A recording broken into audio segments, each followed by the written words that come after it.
What's up, guys? My name is Patricia from tarantulaheaven.com. If you are new here, this is Spidey right here in this big tank. She is a Chilean rose here. And we have Blinky, who is pretty much invisible.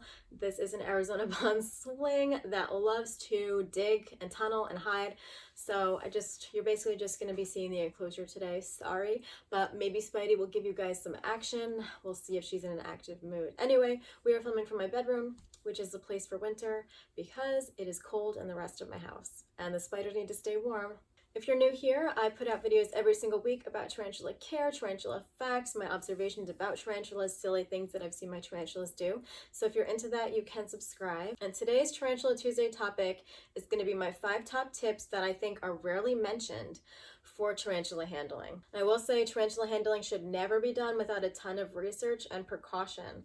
So you need to be watching tutorials of experts and very experienced tarantula owners before you even think about this, because you need to know what you're doing. And you also need to have a plan in place for how you're going to get them into your hands if you want to handle them, what you're going to do if they get out of your hands, how you're going to handle an emergency.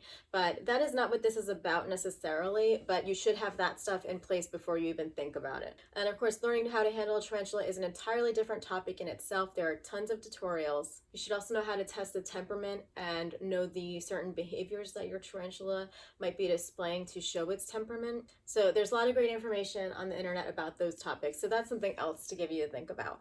But that is not what my tips are about. Before we get to my tips, I have to put in a small disclaimer, which I always say before I talk about tarantula handling.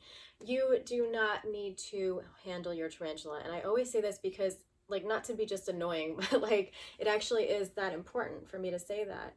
It does not make you a lesser tarantula owner if you don't handle your tarantulas. There are so many really experienced tarantula owners that never handle their tarantulas. A lot of times handling is used on the internet, especially on things like Facebook, as bragging rights, and that's something that I personally don't agree with. It's important to know that handling your tarantula does put you and your spider at risk.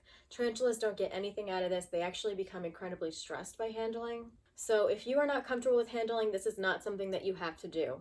And if you are comfortable with handling and that's something that you would like to do in the future, please do not do this without fully understanding the risks that might happen to you, your tarantula, and without being prepared with the things that I mentioned before and the things that I'm about to mention. So now that that's out of the way, here are my 5 rarely mentioned tips for tarantula handling. The number 1 thing that I don't hear being talked about enough, and I can't stress this enough, is being close to the ground. Oh my God, guys.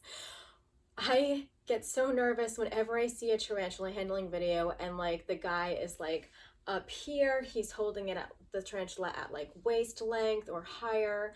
They're not sitting down. The tarantula is several feet above the ground, and I'm just I can't. So please be close to the ground. If you don't know this, I'm going to tell you tarantulas are very fragile. If they fall from a high distance, they could rupture their abdomen and die, or at least sustain a huge injury that's going to be a very slow and painful death if you can't repair it. So to be close to the ground, you should be sitting down to provide yourself with a stable surface, or you should be at a low table or something like that. So this is so in case they do fall, they are not falling from a high surface and they will have a better chance of survival, because regardless of how confident you are, these are unpredictable creatures. They could do something that you don't see coming and they might fall. So don't trust the situation or yourself. Please do whatever you can to make this environment safe for them. You can also do things by placing a soft pillow or something similar underneath you or your tarantula where you're holding them, so that in case they fall on top of that instead of the ground. You basically want to just break a fall and provide a very soft landing in case anything happens. You should never be operating under the idea that nothing will happen. Another thing that I don't see being talked a lot about and a lot of people don't think about is controlling the airflow. So people who are new to tarantula holding, or tarantulas in general, may underestimate or not know about how sensitive these guys are. Tarantulas can sense the tiniest bit of sensation, or as well as air current, and they will freak out if they sense something that's unexpected or any strong wind. One of the biggest things you can do to avoid your tarantula bolting or kind of freaking out while you're handling them is to control the airflow and your exhaling. So do not breathe on them, do not cough, sneeze, laugh near them.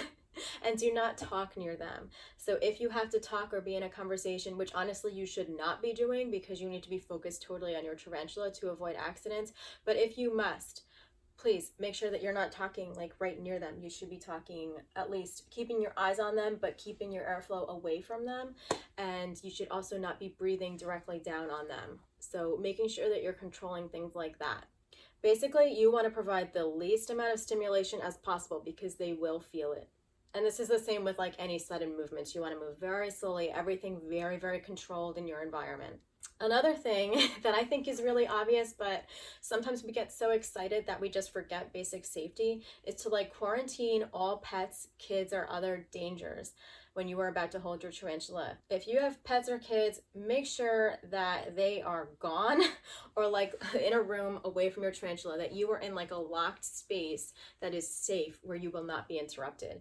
And this goes the same if you have roommates or family members or anyone else that might interrupt you and take your attention off of your tarantula.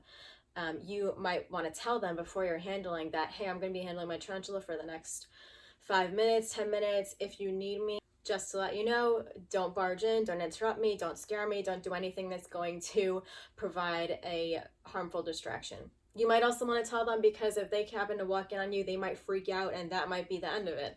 So you might want to just be very vocal about what you're about to be doing and to make sure that any people that are around that might interrupt you are not going to do that. And also to make sure that your pets are not an issue. And you really don't want your loved ones to be hurt or your pets, but you also don't want your pets or loved ones to hurt your tarantula. So it's best to really control this environment as much as you can. The next tip is to take other safety precautions. There are other things you can do to ensure your tarantula's safety as well as everyone else. This kind of goes with the quarantine thing, but to make sure that you're in an enclosed room, and make sure that you do things that will prevent your tarantula from getting out of that room in case they happen to run. So you can reduce the chances of your tarantula escaping your hands and going into other areas of your house by doing things like putting towels under the door. This will prevent your tarantula from coming in contact with other pets or children or anything else. You can also make sure that you have a catch cup ready. You don't want to be caught off guard. You want to be prepared. This is all about being able to react quickly. Also putting towels on any like dressers or furniture that they might be able to go under and hide where you can't get them in case they do escape. And you might also want to have your first aid kit stuff. Now, a lot of us don't think about having a tarantula first aid kit, but being able to have the tools ready nearby so that in case your tarantula falls or something happens, that you are able to react quickly. You have everything right where you need it. You're not scrambling looking for cornstarch or anything like that when your tarantula is bleeding out. So this is so that you don't have to abandon them, but also so that you can react quickly in that moment, solve the problem, and keep them safe. And you should also, before you even think about tarantula handling, be very aware of first aid stuff. And another thing that is not normally discussed is to have someone nearby. And this is different from what I said before about kind of quarantining yourself away from kids, pets, other things like that, roommates that might interfere. This person that I'm talking about is somebody who is comfortable with tarantulas and is not afraid, and someone who understands safety stuff. And not all of us have somebody like this in our lives, but few of us have at least someone who is comfortable enough who can help. And this is not so that they can be super involved in what's going to happen or what may happen, but in case your tarantula happens to jump up your arm or up your back. This happened to Rob Carman on YouTube. I can't remember when, but it happened a while ago. He had a tarantula jump on his back, and his wife was the one who had to help him get it off. So this stuff happens. It doesn't happen often, but it does happen. So it's good to have somebody at least nearby that you can call on in case an emergency happens. And this is also really useful in case you happen to suffer a bite. If you have a old world tarantula or a tarantula who has some very strong venom and you're not sure how you're going to react, it is really good not to be alone in the house when that happens. Some of you might be aware, but this also happened to Rob Carman with his very big tarantula, and he had severe cramping, severe nausea. severe pain. He actually did have to go to the hospital and was not able to drive himself. His wife was nearby. She was able to help him. So if you are going to be handling one of these spiders or just want to take extra precaution, please have someone in the house who maybe isn't in the room with you, but who you can call on to take you somewhere. So you don't want to be a parent who just have kids in the house while you're handling your tarantula in case something happens, because one, who's going to take care of your kids while you're suffering with these tarantula side effects, and also they can't help you. They cannot take you to the hospital. So please make sure that you are being really responsible and planning for any sort of emergency that may happen. Even if you don't go to the hospital, just having somebody who can watch you and help you in case things start to go south. So those are my 5 lesser known tips or rarely mentioned tips. Please take them seriously. They're not talked about enough, but I think that it is important. And a lot of people might say that this is overkill or whatever, but I think that they're actually really incredibly important, because a lot of times when we see people posting online freaking out about something that happened, it's usually because one of these tips were not followed.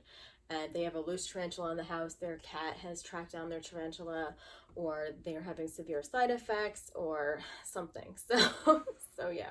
So please take these tips also into account, as well as everything else I mentioned, learning about tarantula first aid, making sure that you know how to handle a tarantula correctly, and how to test temperament and things like that. And some of that stuff's available on my channel, so you could always search for that in the search bar. But for anything else, there is a lot of information out there on the internet, a lot of really good tutorials on YouTube from other tarantula handlers or owners. And there is, if you are interested in like learning a large scope about tarantula care, you can check out my tarantula guide, which is linked below, and it's really useful for beginners. Anyway, guys, that was a lot. So let me know if you have any like lesser known tips for new tarantula owners. Let me know if you have anything like that in the comments, because I think we're all really good at learning from each other, and I actually love to hear what your experience is, and maybe it'll help me too. Anyway, guys, thank you so much for watching. I will see you next week. Bye-bye.